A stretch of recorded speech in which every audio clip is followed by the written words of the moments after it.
I think from now on, YouTube will get the Twitch treatment where you'll get the exclusive before the show commentary.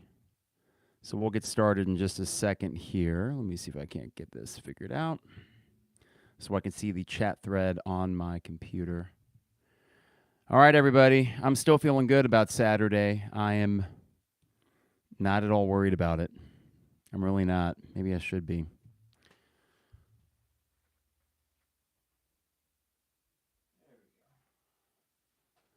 Okay. Without further ado, there you go. There's the exclusive minute of Carp getting things ready. All right. Bobo's here. Billy's here. Andrew Whipple. Good to see you, man. All right. Here we go.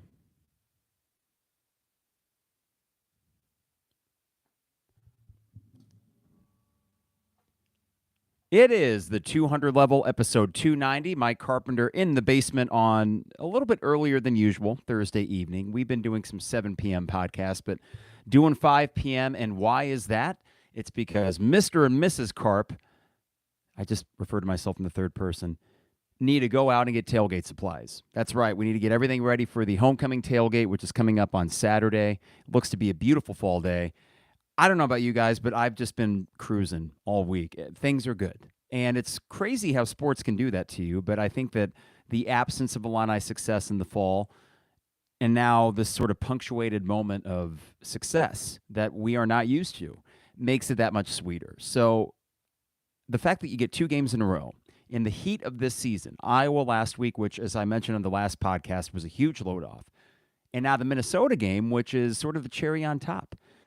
I am totally unencumbered. I am as loose as one could be, being 5-1, ranked for the first time in 11 years, and a homecoming game against a good Minnesota team. I want to use the word good for Minnesota because I think objectively they are. We've seen PJ Fleck turn that program into something more than solid.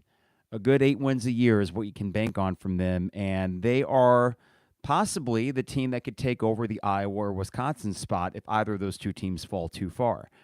But I think Illinois can too. So if there is an importance in this game that goes beyond Saturday and goes beyond this Big Ten West race this year, I do think it is sort of the narrative of who's going to take that spot. Is it Minnesota or Illinois? One would argue maybe Purdue, and they won 9 games last year. So I don't want to sleep on them. But for some reason, I do think there's something more sustainable about what PJ Fleck or what Bret Bielema is doing. And I know I'm drinking the orange Kool-Aid, but I do think that Bret Bielema might have a little bit more of a sustained recipe for success than PJ Fleck even. And who's to know? Between the 2 of them, who would you bank on maybe leaving for another job or greener pastures? I don't want to jinx anything, but I don't believe in jinxes. I would imagine PJ Fleck at some point, and that Bret Bielema that will pay him whatever he needs. If you're thinking about Big Ten West, I can't say supremacy because a little bit more than just start 5-1 to be in the discussion for Big Ten West supremacy. But at least for this year, I think it is very valuable to assert yourselves while you can. That being said, and it's easy for me to say this 48 hours away from the game, it's easy for me to say that I won't be angry if they lose. And I really do think that's true. I'd be disappointed, but I wouldn't fall back on, oh, we've done it again. Oh, we blew it. If you lose on Saturday, to me, it appears that you would lose just because Minnesota is a little bit better and a little bit healthier than you are.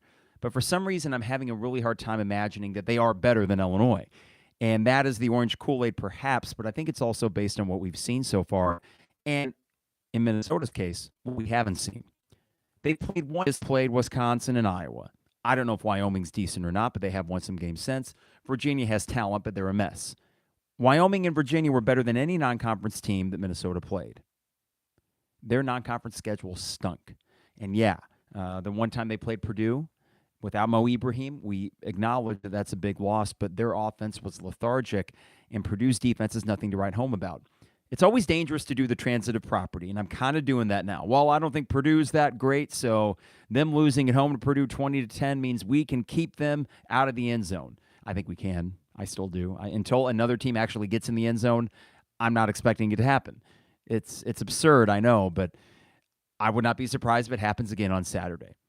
All this to say that I'm optimistic. And if you do lose, okay, maybe I'm setting myself up to be disappointed by continually heaping praise and optimism on this team.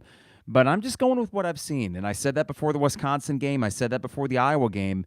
If I'm taking the jersey names off of it and going off of who has looked better, it's been Illinois. And I think if we are to take any nuggets away from Bret Bielema today, and we'll get to his quotes later, don't be so sure that Tommy DeVito is not going to play. Don't be so sure of that. I go back to Saturday night and how long he was in the tent, and then he immediately gets out and he's on the bike, and you could tell when he was coming out of the tent that he was disappointed. He had been delivered some bad news because he was slowly walking back, but not gingerly so much. And then on Monday morning quarterback, you get Lauren Tate and Brian Barnhart talking about, well, at least Tate or somebody saw him walk out to the DeVito tailgate in Lot 31, and he looked fine. Of course, Bielema has played it close to the vest, and of course, Vegas has responded by assuming he wouldn't play since Illinois has the bye week coming up. But would you at all be shocked if DeVito's under center? I will again today mention that if Art Sitkowski is your quarterback, there is still paths to victory. My God, you won with Brandon Peters last year, throwing for 75, 80 yards total, even though a few of those were good passes. But yeah, I think that the path is there regardless. I think DeVito could still play. Isaiah Williams sounds really positive. Taz Nicholson sounds like he's heading in the right direction. There's the Josh McCray factor. And while you don't have Caleb Griffin, that's okay. Fabrizio went 3 for 3. Fabrizio Pintone, which I thought I'd get a Gabe Akis jersey, but if Fabrizio has another game that helps you win against a Big Ten West rival, maybe it's going to be my first kicker's jersey. I'm excited. I'm feeling good, and I'm going to get to the chat thread here in a bit and see what you guys think about Saturday, but this is what winning does. It really does change the mindset, and it puts me in a place of not nerves, this weird contentment that I'm not used to, this sort of, we got this. And I know that's not really analysis, and I know the smart pick may be on Minnesota based on the uncertainty with Illinois' roster, but I'm not going that direction because I can't. I'm trying to talk myself out of it, just like before the Wisconsin game. Come on, Carp. Ease up. It's not going to be that easy. And yet I can't help but think, we got this. Dangerous game to play. I get it, but that's where I'm at.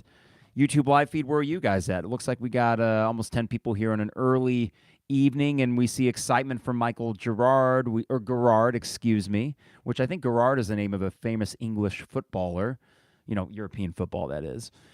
From Carp Nose, another week where I'm feeling dangerously confident. So far, so good. I'm the same way. And we'll see as other people kind of trickle in if they're feeling as good as I am. I'm not sure, but yeah. Hope springs eternal. I guess, no, not hope. We're past the hope part. Optimism is what's settled in for me. Now, we got a busy show today. We have a couple of messages that I got on Twitter that I thought were really interesting that are kind of responses to things that I talked about Monday. One of them being the Robert Rosenthal article, and got a really awesome message from Kevin on Twitter that I want to read. And to recap that, I agree with most of what Robert was saying, that, it felt that much better because I've been to that many more disappointments. Yeah, there's a payoff for me that maybe a casual fan wouldn't have. Didn't mean to pop my pee there. But that I want the open, the big tent to let everybody in and let them enjoy it as well. But I'm going to get to a really cool message from Kevin in a bit regarding that. There's a message from, excuse me, I'm sorry, Jake, Astros fan, which, by the way, of course, they were leading again thanks to Yordan Alvarez. They're going to smoke the Yankees probably in the ALCS. That's just how it goes. Jake, the Astros fan, has a message about something I said at the beginning of this year about how my frustration as an Illini fan was all the memories I don't have, all the good memories I don't have, and that other fan bases get to experience that's just been very frustrating for me. So there's something he listened to on an Iowa podcast regarding that will make you feel, as an Illini fan, very happy to hear. If you're into Schadenfreude, you're happy for our success, but aren't you a little bit happy that Iowa and Wisconsin fans are visibly not having a great time this year? I am. And that's fandom. It's okay to have a little bit of Schadenfreude. Okay, we have updates from Bielema. I kind of hit on that briefly. We have Big Ten Week 7 matchups to look at. And I'll get my prediction for this game. You already know which direction I'm going. But what will the final score be? What a fun game that always is, okay? If it hits, you look like a genius. If it doesn't, okay. I predicted wins the last 2 weeks, but the scores have not been close. I said 24-20 Illinois over Wisconsin. Now you smoked them, 34-10. I predicted 24-13 Illinois over Iowa. In my defense, I think if DeVito would have played, that might have been the final score. But you won 9-6. So I'm not really close here.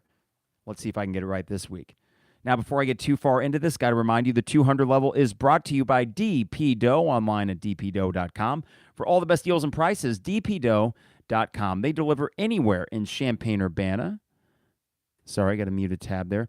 Anywhere in Champaign-Urbana, favorites like the Buffer Zone or the Maui Wowie, those were our go-tos back in college. You can get a custom zone with any topping you want, and why not make it a celebratory calzone homecoming weekend? If you're someone my age or thereabouts, you can relive your glory days with a DP Dough calzone. That's dpdough.com. Also, Rector Construction online at rectorconstruction.com. For all your home exterior needs, these guys are the goods, expert craftsmen. Customer service is second to none. They also give back to the community, and as a townie myself, I appreciate that. They've been with us for a couple years. We appreciate their support. Why not support them and get a free quote for your next home exterior project at rectorconstruction.com. Also, State Farm agent Brian Hansen online at brianismyguy.com. Life, auto, home, business, renters, you name it, Brian is my guy. He can be your guy as well. We have our homeowners and auto bundle from him. Great State Farm prices, as you would expect, but also customer service that cannot be beat. Brian is so quick to get back to you. His staff is tremendous. State Farm agent Brian Hansen online at brianismyguy.com. And finally, Dogtown Heating, Air, and Plumbing. Football, campfires, and s'mores. It's sweatshirt weather. It is now. That also means it's about time to fire up your furnace, so call them today at 217-841-4728. That's 217-841-4728 for a furnace check. We had Matthew, technician from Dogtown, come down, check our furnace. It's working beautifully. He cleaned something out, which was maybe going to make it a little bit skittish this winter. So we're good to go. And you can get 10% off by just mentioning the 200 level when you call Dogtown Heating, Air, and Plumbing, 217-841-4728, Dogtown Heating, Air, and Plumbing. Illini Inquirer and the Champion Showers podcast, the United States of America basketball podcast during football season. That's just one area that we're, our genre, so to speak, on Apple Podcast. So thank you for that. We appreciate it. And also for the ratings and reviews. We've gotten some new ones there. That helps us get discovered by other Illini fans. So we appreciate that. You can rate and review us on Spotify and Apple Podcast. Before I get too far ahead of myself, you know, when you're in school all week and you're talking to kids, you need to keep the throat lubricated with, in this case, coffee. They say sometimes coffee is a dehydrator. I drink enough of it where I think it's actually the opposite effect. So let me just get a sip here. I'm that kind of coffee guy that drinks decaf at night just because I like the taste of coffee, and I don't want to stay up all night. I want to start with two messages that I got here from listeners of the program, as they say. Jake, the Astros fan, sends this message. Hey, Carp, just wanted to point out something to you I found funny. In one of your podcasts towards the beginning of the season, or maybe before, you were talking about how a lot of the disappointment with Illinois' lack of success isn't just disappointment with losing football. It's missing out on making memories. I was just listening to a live Iowa football podcast on YouTube, and someone called in basically saying that their frustration with their football program right now is that they're screwing fans out of positive memories. He even cited watching the 63-0 game as an example of a memory he made with his family a few years ago. Jake, thanks for the message. Jake followed up by sending a link to the YouTube video and the exact moment where this guy calls in. And I mentioned Schadenfreude. It's okay to have Schadenfreude and be happy that other fan bases are not quite as happy. And I'm in that place. I'm tired of losing to Iowa and Wisconsin, so beating them's one thing, and knowing that they are getting a little taste of the medicine that we have so often had is fine by me too. So I get a kick out of it that an Iowa fan feels as if they're being unable to make new memories when for the last 20 years, that's all they've been able to do. Now, in their mind, it's kind of an interesting case study, Iowa fandom, football fandom, where Kirk Ferentz is a legend. He is. Just a little cloud that kind of hangs over it. Not that they were ever probably going to compete for national titles, But while they've had the occasional 10-win season, Iowa football and the brand of football they play has very steadily decreased in terms of entertainment. Only when they have an athletic quarterback, which is few and far between. I guess you'd have to go all the way back to Brad Smith. Was that it? Brad Banks or Brad Smith in the early 2000s. The other one played for Missouri. And then, oh my God, there was a quarterback maybe for 5-6 years ago that was pretty decent for them as well. It felt like he was there for 5 or 6 years. And I feel like they were, I was about to say, I think there's a Z in his name. Doesn't really narrow it down. But maybe you guys in the chat thread remember. Oh, Drew Neitzel? No, that's the Michigan State point guard. Oh, God. Stanzi was the guy's name. He was okay. Point being, there seems to be this weird cloud over their program where they have an identity. They're Iowa football. They're proud of it, as they should be. I would trade the last 20 years for Iowa football for Illinois any day of the week and twice on Sunday. Is that the saying? But I think they're just kind of pooped. There's a stagnation, and I've mentioned that word for Iowa and Wisconsin this year, which gives this window of opportunity for Illinois. But that stagnation is really apparent in Iowa City right now. Brian Ferentz was asked at a press conference this week, why not give the backup? What's the downside in giving the backup a chance at quarterback? And he was like, the downside? And he kind of paused a bit and he said, well, what's the upside? And then this video on YouTube, or maybe it was a TikTok video, immediately showed right there at the bottom of Spencer Petras, 130 out of 130 QB efficiency rankings. Sadly, the quarterback for Indiana is there as well, which makes you wonder, gosh darn it, how do we lose that game? But you did, and I'm okay with it. I really am. I'm at peace with the Indiana loss. But back to Iowa, and I think that's funny, Jake, that you sent this message. You heard this podcast. I was thinking about perusing the Iowa Hawkeye podcast on Apple this week just to see what they were saying, and I would maybe still go back and check out one from Sunday or Monday, like an immediate post-game reaction to see just how bummed they are. But isn't it nice to be on the other side of that? And you see how happy I am, almost deliriously. Carp, what are you on? You've never been this sustained kind of happiness with Illinois football. It's making my fall better. Is that weird to say that my fall is better because Illinois football's good? And maybe I won't say that if this becomes a consistent thing, but I don't know, man. I don't think I'll get sick of this. I would not get sick of 5-1 in the way they're playing. And I recognize it's not always going to be this dominant on one side of the ball like it is defense, but yeah, there's something brewing here. So, Jake, thanks for sending that and reminding us other fan bases are now experiencing what we so often have experienced ourselves. Okay, Bobo, great. This is about DeVito. I'm going to get to that after one more message here from Kevin. Kevin sends me a message. He listened to the last podcast, and this is in regards to my criticism of a point that Robert Rosenthal from Illini Board was making. He wrote a couple articles, one on Friday, one on Sunday, and it is true that for the more invested fans that have dealt with a lot of disappointments, Saturday's game probably meant more. There were a few things that he said that I thought implicitly and occasionally explicitly were saying, hey, this isn't casual fans or media types. This isn't your journey. This is ours. We're claiming the fan base back. So there were some mixed messages that I took a little bit of an issue with. And again, so there's no media war here. It's not about Robert because he's talented and has his own niche.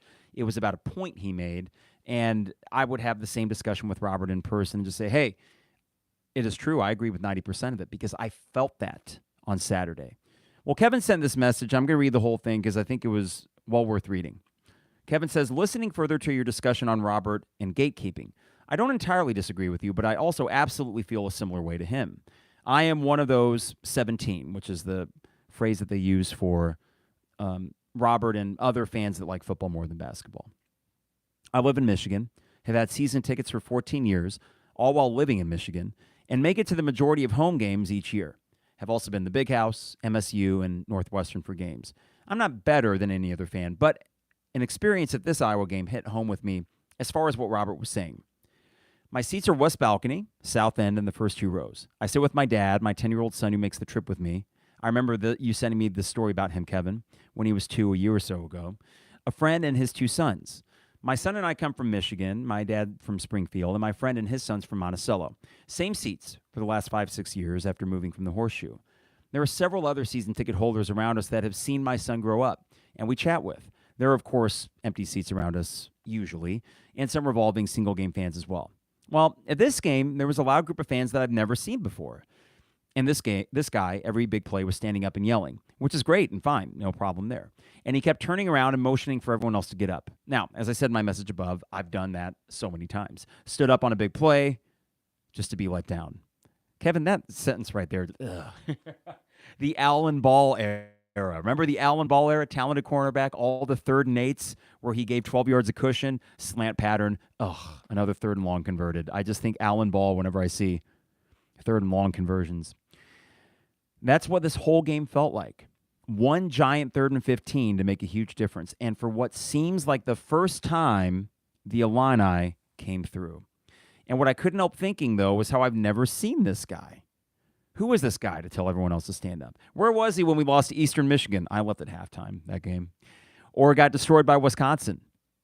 That's not to say I'm a better fan or he can't be excited. I'm more of a, I've lived through the heartbreaks, demoralizing defeats, and rare big wins in half-empty stadiums for 14 years. You don't get to come in shiny and loud and take the glory of a big win. I'm not standing up because I need this win. I do stand up at times. I jump out of my seat on big plays. I high-five those around me after scores, but I often sit trying to will the play to go the way I want. I understand that, Kevin. It's weird. There's like this sort of telepathic thing. You're trying to envision positive things on the field before they happen. I don't know if I think I get what you're saying. Back to Kevin's message. So all of that, I guess, to say one fan isn't necessarily better or worse than another based on their viewing and attendance habits. But when some feel the game so much differently than others, let me read that again. But some feel the games so much differently than others. And when those who have been there during the brutal times get trampled by those who come now that it's fun, it can be a hard pill to swallow. As I told my friend, I love the feel and idea of a sold-out stadium, but I also love not having anyone sit by me. I can relate. It was actually kind of a nice thing, Kevin. It was a dad and his son next to me, and they must have moved to different seats, and I don't think I was being loud or obnoxious or anything. I don't think it was me. But regardless, it was nice to have a little bit of extra space. I'm not going to lie. And it's nice to go in the bathrooms and never wait in line and all that. So while I welcome any Illini fan in the stadium and want to sell out, being covered in scars, it's tough enjoying the fresh-faced newcomers with completely open arms. Thanks for all the content. Enjoy the pod. It makes my workday more enjoyable. Go Illini. Kevin, I appreciate the nuanced, detailed perspective, much of which I agree with. I'm a little bit more open arms, but I do understand because you sound a little bit more invested than even me. I made conscious decisions for a lot of these disappointing years. I'm not going in. That was my protest, I suppose. I'm going to talk about it. I'm going to invest in it to the degree that I'm always going to watch the games, and I'm going to be disappointed when they lose, but I'm not going to take that extra step. And I did this for a long time. Unless it's a big game or unless they show me something, I'm not going in. Happened as recently as this year after they lost to Indiana, where I was harping on it down here. I'm not going into that stadium. And I didn't. Stubbornness, yes. Immaturity, perhaps. Defense mechanism, 100%. So you do have a bit more of a different perspective where you have weathered a little bit more of it in a closer proximity than I have. I've kept it at arm's length when I felt it get a little too hot. Or in Illinois' case, often way too cold. Kept it at arm's length. You have embraced it and all that. So I do get why, okay, who's this guy getting the crowd? That's great and all, but like you said, where you been? I can understand that dichotomy and why it's tough to reconcile sometimes. So thanks for the message. And it was, listen, we as a fan base, I got to think that Cubs or Red Sox fans have that to an extent. I can't speak to that in terms of baseball because as a Yankees fan, again, it's been a charmed existence. But for Red Sox fans pre-2004, there had to be some feelings of, whoa, you weren't wearing a Red Sox hat before we finally broke the curse. Where were you when we were losers and we had all these scars? So I get it. I do get it. And I think that for me, I'm having so much fun that I'm that much more, I guess, overlooking any of those potential feelings and just saying, okay, come on in. I'm having a great time. You want to have a great time? Let's have a great time. It would be different if there was a guy right in front of me or behind me like, come on, let's go. Now, there were moments in that game. I felt during the Iowa game, and I think the Minnesota game similarly, and I'm still getting my voice back, so I need to be careful. I remember saying out loud, all right, run it down their throats. It's like, when did this meatball fanboy Carp come out? Run it down their throats. And I was like, does that sound dirty? I'm not exactly sure. But I was so freaking into it, and I really wanted to win that game that when we started getting momentum, and God, the first drive was a beautiful drive until you didn't punch it in, but I thought we can just run it down their throats. And I said that maybe 5 or 6 times, and I wonder if people around me were like, geez, this meathead over here, what a joke. But that's football, man. Bloodlust. I was doing this activity with my students today called Thesaurus Thursday, where I give them 3 basic words, and then they go out and find synonyms. And one of the words was attack. And then they mentioned blitz. A few kids found blitz, and they're football fans, so they recognized it. I said, yeah, that's when you send more defenders after the quarterback, more than just your defensive line. And then I just had a couple times today, I had these flashbacks to when we were taking Petrus down, and I was like, it gets the bloodlust and the fun anger that you get when you watch football, where you just want to knock the opposing team's head off. So isn't that a cool spot to be in, where maybe I'm that jerk in the crowd, but the fact they're making me feel that again, and that's kind of why we like football. It's a gladiator sport. I'm not going to pretend that there's not moral issues with guys knocking their brains around. But when it's a bunch of hard hits and stuff, I'm in. I am in for it. All right, I want to hit up the YouTube live stream here. Illini Brick Girl says, oh, there definitely were. And she was referring to some of the Red Sox and Cardinals thing, Red Sox and Cubs things. I was at that World Series thinking the Yankees would be there. I'm guessing that was 2016. Illini Brick Girl. And then Bobo says, feel you, Carp, being a Cardinals fan who consistently wins and have for the last 20 years. That's been the weird thing for me, Bobo, is that there are other teams I root for, Illini basketball included, where they give me enough that this whole Illini football never being good it's easier for me to shut it off in a weird way. Now it's not. Now I'm on board, so let's do this. This is from Astros Jake. And hello, Astros Jake. Jake, he's the one that sent me the first message about the Iowa podcast. Even if Illinois loses on Saturday, we got a couple weeks of being 5-2 heading into Nebraska. We get an entire October of optimism. 100% Astros Jake. Joseph follows that up by saying true, but my brain is now getting greedy and wants the chance at 7-1 at the end of October, which is silly, but it's fun. And Illini Brickle, 2004, you're right. The Yankees lost to the Red Sox, of course, in 7. My 18th birthday was the day after they lost Game 7. Very frustrating, to say the least. But yeah, I want to go back to Bobo's comment here, or Astros Jake, excuse me. Even if Illinois loses on Saturday, let's talk about the possibility of them losing Saturday. It would suck, but at 5-2, I made a prediction on Tuesday that if they lose Saturday, they are not going to lose to Nebraska, period. Guarantee it. There would be nothing on Saturday in a loss that would shake my confidence that this team would then rebound after a bye week especially and go in and get the 6th win at Nebraska. 6-2 still pretty good. I think there's a possibility you win Saturday and then you're feeling so high that college football and all of its weirdness bites you in the butt when you go to Nebraska. So I'm going to feel, oddly enough, less easy about the Nebraska game if we win on Saturday. And maybe that's the scared Illini fan rearing its ugly head a little bit, but for me, it's a little bit more of the weirdness of college football and why I am not going to take anything for granted, even though Nebraska's been bad by most measures, though they are 2-1 and tied for the Big Ten West lead. This is from Bobo. I was at the Iowa game and could care less what happened with the Cardinals game that night, just because I haven't been this excited for Illinois football since the Rose Bowl year. And Bobo, the same goes for me and the Yankees right now. And I've kind of been tuned out from the Yankees this year because they didn't do anything in the offseason, and I said, you know what, until they actually do something, I can't. I've seen this story before, and when they lose to the Astros again in the ALCS, I'll be that sort of, yep, told you so, that's why I didn't get invested, even though Judge had a phenomenal year worth celebrating. But I would have been in the same boat. It could have been a wild card game for the Yankees. I don't know if I would have even checked the score, and I can't because I don't get service in the stadium, which that's another thing, kind of nice, actually. You are sort of forced, as a Verizon customer at least, to be into the game because I can't get score updates. I can't get on Twitter. I get the occasional text message So it was really only communication with Trevor and Isaac during the game, and then my dad next to me.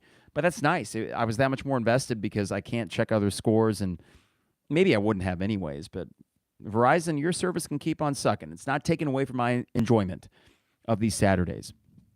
All right. Let me see here. And, the Astros are up 4-2. Fantastic. I mean, again, they're inevitably going to beat the Yankees and go to the World Series again. Ho-hum. Let's talk about Bielema and his quotes today about injuries. And I'm going to read an article from Joey Wagner from Illini Inquirer about this. Illinois quarterback Tommy DeVito has not been ruled out for Saturday's game against Minnesota. Illinois head coach Bret Bielema left the status of a starting quarterback up in the air when meeting with reporters on Thursday. Wide receiver Isaiah Williams, cornerback Taz Nicholson, and linebacker Isaac Darkangelo are all expected to play after leaving last week's game with injuries. I'll say that again. Isaiah Williams, Taz Nicholson, Isaac Darkangelo. Huge, all three of them. Caleb Griffin, not expected to play, and kicker Fabrizio Pintone is expected to have field goal duties. Fabrizio, my guy. Here's a quote from Bielema. Kind of case by case. Isaiah has been really good. He's actually got practice in. We're going to be able to see him, I think, for sure. Taz has continued to track in the right direction. Tommy, don't know. Okay. That's going to have to be something. We don't want to make sure we have it. We don't want to make sure we make a decision on the front end here that can affect something long term. Okay, got it. He's saying he doesn't want to potentially aggravate it even more. Darkangelo will be back with us and feel good. Not quite there. Josh McCray, it's a continual day to kind of see where he's at. He's playing. Come on, let's be real. Same thing as Tommy. You don't want to do anything that can take away from what we can do down the road. Bielema said DeVito has also been able to practice in some capacity, but did not clarify how much the quarterback has done in practice. Always. Everybody, Bielema said when asked if DeVito has practiced. Even if you can't do anything, we want to engage them in practice the best we can. We do walkthroughs. We do things that don't involve any type of movement. He's been able to do a lot of good things. I'm not going to give you anything.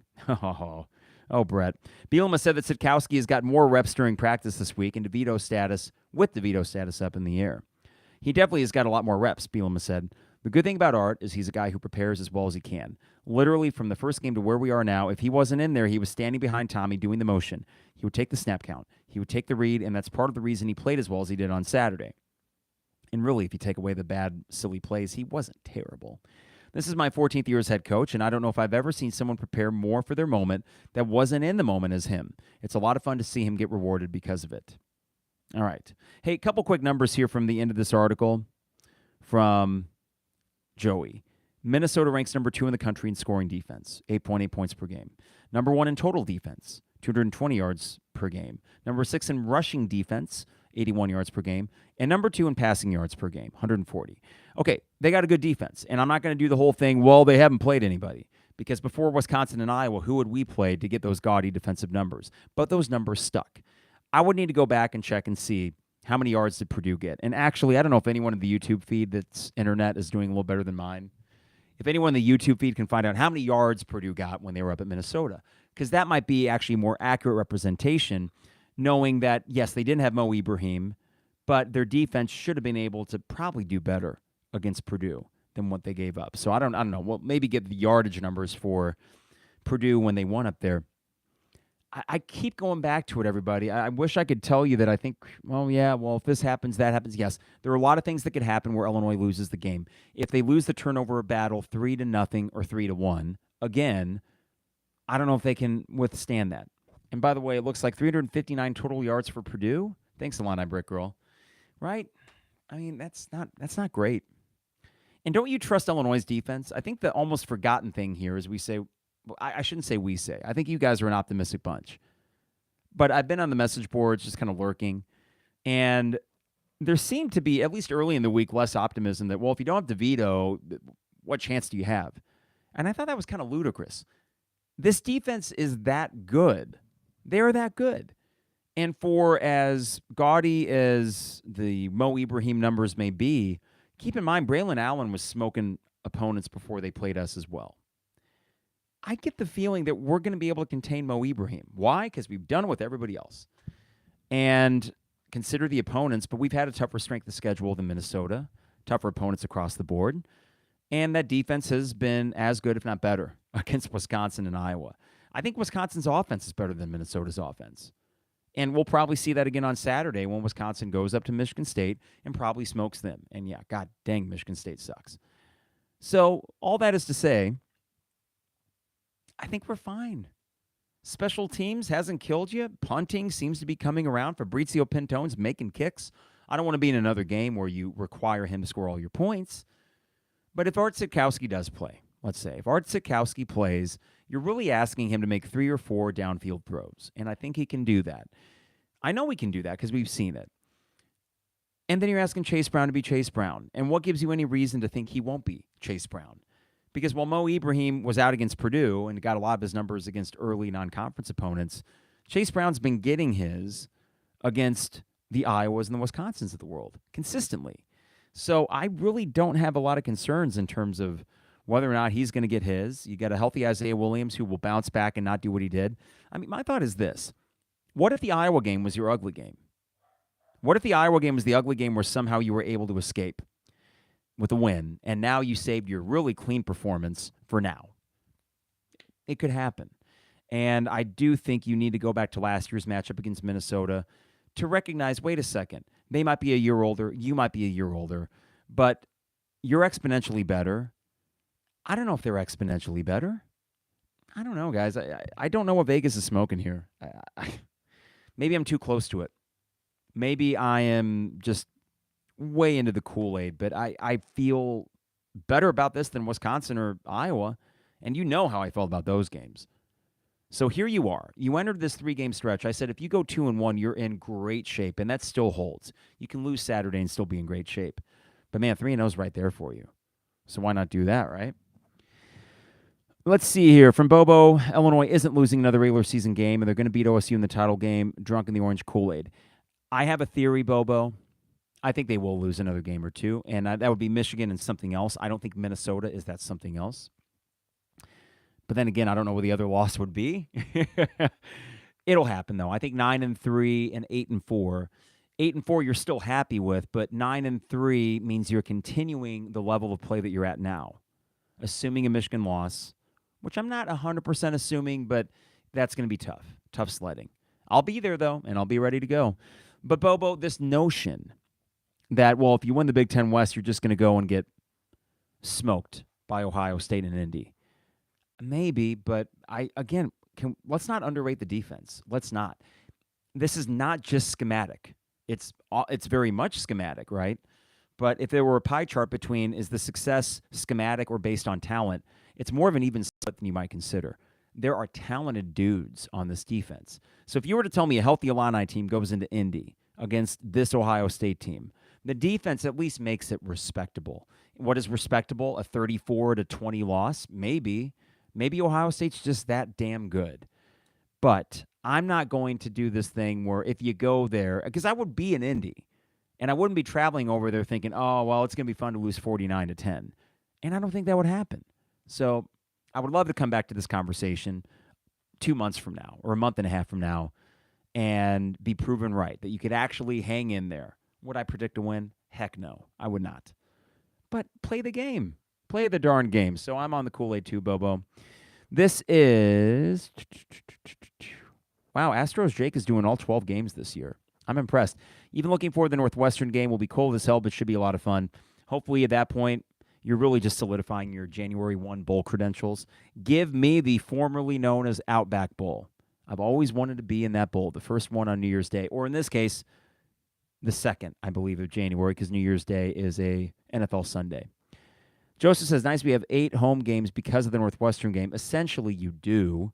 So that is nice. I think Illinois needs to make an effort. I don't know how you do it as a marketing department to get your Chicago fan base to come out on a Saturday during Thanksgiving. And then Billy says, I'm expecting the Purdue game to be the de facto for the West. I need to see, and gosh darn it, if anyone in the chat window can actually do this, because, again, my internet's not very good, Purdue schedule the rest of the way. And if anyone can post really just the games they have coming up before the Illinois game, so that would be, I think, 3 games. I want to take a look at that in a second. Before I do, Week 7 in the Big Ten, as I take a drink of coffee here. Good decaf. PSU at Michigan. I said PSU, Penn State. Michigan's 7-point favorites at home. It's an 11 a.m. kickoff. I think you got to like Michigan in that game. Penn State, I'm not really sure how good they are. I know they're ranked. They're one of 4 Big Ten teams that are ranked, Illinois being the only Big Ten West team. But Michigan, despite occasionally looking shaky, like the first half against Indiana, or really the first 3 quarters, they tend to figure things out. So I like Michigan, -7 in that. Maryland, -11.5 at Indiana. Indiana, the Emperor has no clothes. Not that we expected them to be that good, but the first 3 quarters of the Michigan game, I thought, oh, they're that Tom Allen, tough kind of team. Listen, us losing there was a bad loss. We know that. Maryland, bounce back, but 11.5 is a lot. I would take Indiana plus 11.5. Wisconsin, 7.5-point favorites at MSU. I like Wisconsin in that game. I think the offense woke up against Northwestern. I think they're going to play with some fire as long as Jim Leonard is their interim and eventually probably head coach. And then Nebraska at Purdue. Purdue -13.5. I like Purdue. I think Nebraska slips. I don't buy them. I'm looking here to see. Thanks, Joseph. Purdue plays Nebraska, then Wisconsin, and then Iowa. If they win out, and I hope they don't, but if they win out, and you win out, game day, November 12th, Purdue at home. Is that right, or is Purdue November 5th? Why am I forgetting? Yes, Purdue is the November 12th game. Michigan State's November 5th. Why not? 2 one-loss teams, essentially a de facto Big Ten West title, as you said, Billy. Yeah, I could see that. So let's win out. They win out. You get game day. I would prefer to avoid game day if that means Purdue loses a game or 2, and you can pad your lead a little bit as long as you take care of business on your end. You beat Minnesota today. You look at Purdue's schedule coming up versus your schedule. That Purdue game could, in fact, be the one where you just say, this is ours. Wisconsin and Iowa can hang in there. They could. Having 2 losses each already hurts them, and they will stumble along the way again. Can Illinois find their way to a 2-loss Big Ten record? That would be winning out minus the Michigan game. I think actually 6-3 is more likely, and you would have the tiebreakers as long as you beat Minnesota and Purdue. I don't know. We're doing this game where we're actually playing how can Illinois win the Big Ten West? On October 13th, we're playing this game. Insanity. All right, YouTube live feed. I'm going to wrap things up here in just a couple minutes. Last thing, my prediction for Saturday. I have not made a point prediction. I know it's kind of a futile effort, and it's rarely accurate. I don't see where Vegas is coming from. I don't believe in Minnesota as any more than just a good team. They're good. I think we're really good. I think the defense is phenomenal. I think the defense will do what they have to do. I do think a touchdown will be given up. And it may not be, and this is almost, Joseph, I thought you made my prediction there. It may not be the most dominating performance from Illinois' defense because there is a balance with Minnesota. But here's the thing. Wisconsin's offense scared me more. They have the running back, and I'm not going to say Braylon Allen is as talented as Mo Ibrahim, but he's pretty darn good. Graham Mertz is a more talented quarterback, though obviously more mistake-prone, bad decision-making than Tanner Morgan. But I think Tanner Morgan's actually a good matchup for this team and wide receivers that you don't really write home about if you're Minnesota. Defensively, I think you're going to dominate again. I really do. As long as the front 4 or front 5, really, the way the scheme is played, keeps Mo Ibrahim from getting going, this is right there for you. And then if it is Art Sitkowski, you're asking him to make 4 downfield throws maybe. A couple more first downs. I know Jay Lehman is big on just get a few more first downs than what you got last year, and you'll win those games. Can he do that if asked? I think he can. I don't hate Art. I just don't. I know that it's kind of a mess and it's kind of silly, but I hope with another week there's sort of safety valves in place here from Barry Lunny's schemes where, okay, next time you find yourself in this position, Art, don't put the ball in danger. Throw it away, whatever you got to do. Just go down, take a 3-yard loss and kneel. It doesn't matter. Just don't put the ball in the other team's hands. And if Art does that, I think you win because he can make the occasional throw. Special teams, a wash. I'm not really worried about that anymore. I'm not going to worry about that until they give me reason to worry. Illinois 24, Minnesota 16. 3 field goals for Minnesota because they can move the ball a little bit and certainly better than Iowa. So they got a decent offense. but you find this stingy way to keep them out of the end zone. And I don't know if that 7 is going to come from a defensive or special team score from Minnesota. Maybe finally an offense punches it in. But this defense is on a mission right now. You think they want to give up a touchdown to Minnesota? No, hell no. Did they last year? I think we gave up 1 touchdown late to Minnesota, if I recall right. We gave up 3 points for most of the game. They punched it in, and then we just ran clock after that. 24-16, Illinois wins. How's that? Bobo says 31-9. Visiting teams don't score touchdowns at Memorial Stadium. Kripno says if we have DeVito, we win by 10. If not, it's going to be tight. And that might be a more accurate, less Kool-Aid-induced prediction, Kripnos. I think that maybe I'm feeling my laurels a little bit too much here, but yeah, I'm going 24-13 regardless of quarterback and subject to change if DeVito plays. I'm buying in, and if they lose, I'll be bummed. I'll be disappointed. But I think it really comes down to how they would lose, and I would imagine it would be a situation where Minnesota just out-executes you, and that happens sometimes, or you make one more mistake than they do. It'd be a tough pill to swallow. I'd rather be 6-1 than 5-2, but this is the benefit of having won the Wisconsin and Iowa games and knowing this is a 12-game journey, and you were not competing for a national title. So in a way, that unencumbers you and lets you enjoy the 9-3s or the 8-4s. But yeah, I think we're going to be 6-1. Bowl eligible on homecoming weekend. Best crowd of the year, best crowd in years. Should be a great time. The fall weather looks great. Maybe a little windy, but other than that, you can't ask for more mid-October. Got everybody coming down for the tailgate. And if you want to, stop and say hi. We'll be middle of lot 31, 50-yard line, Illinois, Michigan State flag. Yeah, I'm excited. This is fun, everybody. I appreciate you, YouTube Live viewers, tuning in on an earlier part of the evening on a Thursday. Like I said, we got tailgate shopping to do, so I don't want to take too much more time. Before I go, I want to remind you, DP Dough online at dpdough.com for all the best deals and prices. dpdough.com.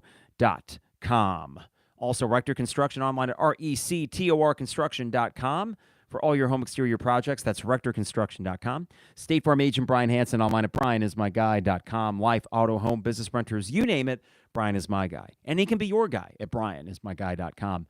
And finally, Dogtown Heating, Air, and Plumbing. Call them today to get your furnace checked and mention us to get 10% off. That's 217-841-4728, 841-4728 for Dogtown Heating, Air, and Plumbing. For Illini Inquirer and the Champagne Showers Podcast Network. For all of you on YouTube, thank you guys for tuning in again. And be sure to subscribe and follow us. We were up to about 150 subscribers on YouTube after just a month or so being on there. So thank you for that. And rate and review us wherever you listen to us. We appreciate all your support. Another fun week at the 200 level. I'm not going to be here Saturday because we got so many people around. I'll be here Sunday, so hopefully a little less hungover, but just as happy. That's the goal. Everybody take care, enjoy the game, enjoy a full day of tailgating, and we will see you on Sunday. It is the 200 level.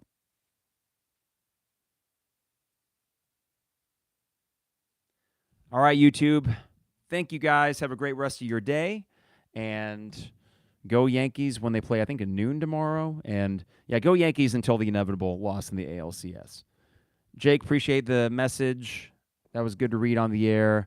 And I don't know if Kevin's here or not, but appreciate the feedback. And, hey, if any of you guys have anything that's on your mind outside of the YouTube Live streams, just send it my way on Twitter. Send me a direct message, and I'll read it on the air. Take care, everybody. See ya.